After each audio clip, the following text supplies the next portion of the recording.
later, he was dead, killed instantly in a head-on collision. A semi-trailer driver from interstate didn't see a stop sign concealed by an overgrown liquid amber.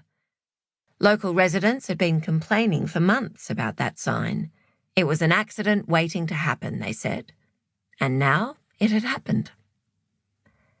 The apples rotted fast in the heat.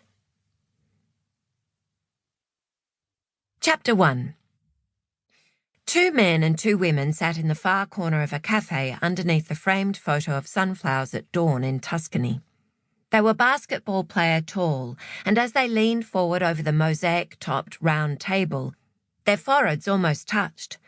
They spoke in low, intense voices, as if their conversation involved international espionage, which was incongruous in this small suburban cafe on a pleasant summery Saturday morning, with freshly baked banana and pear bread scenting the air and soft rock drifting languidly from the stereo to the accompaniment of the espresso machine's industrious hiss and grind.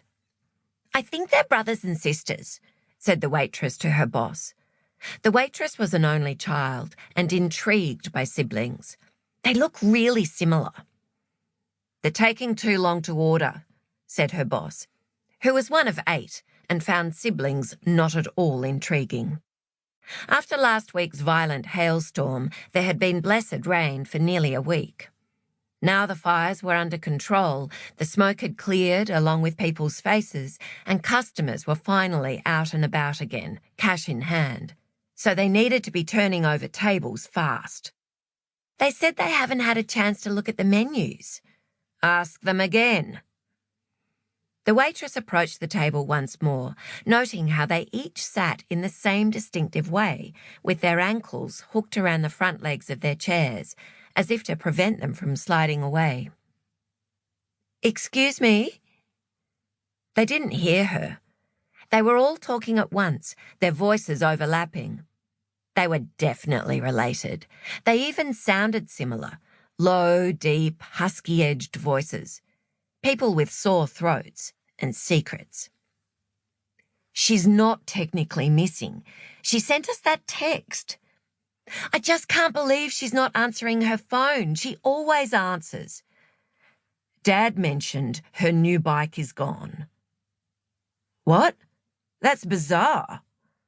"So she just cycled off down the street and into the sunset?" "But she didn't take her helmet, which I find very weird." "I think it's time we reported her missing." "It's over a week now. That's too long." "Like I said, she's not technically. She is the very definition of missing because we don't know where she is." The waitress raised her voice to a point that was perilously close to rude. "Are you ready to order yet?" They didn't hear her. "Has anyone been over to the house yet?" "Dad told me please don't come over. He said he's very busy."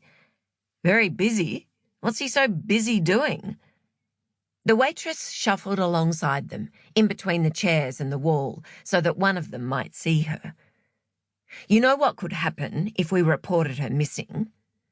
The better-looking of the 2 men spoke. He wore a long-sleeved linen shirt rolled up to the elbows, shorts, and shoes without socks. He was in his early 30s, the waitress guessed, with a goatee and the low-level charismatic charm of a reality star or a real estate agent. They'd suspect Dad. "Suspect Dad of what?" asked the other man, a shabbier, chunkier, cheaper version of the first. Instead of a goatee, he just needed a shave. "That he, you know." The expensive version brother drew his finger across his neck. The waitress went very still. This was the best conversation she'd overheard since she'd started waitressing. "Jesus, Troy," the cheaper version brother exhaled. "That's not funny." The other man shrugged. "The police will ask if they argued. Dad said they did argue." "But surely—" "Maybe Dad did have something to do with it," said the youngest of the 4, a woman wearing a short orange dress dotted with white daisies over a swimsuit tied at the neck. Her hair was dyed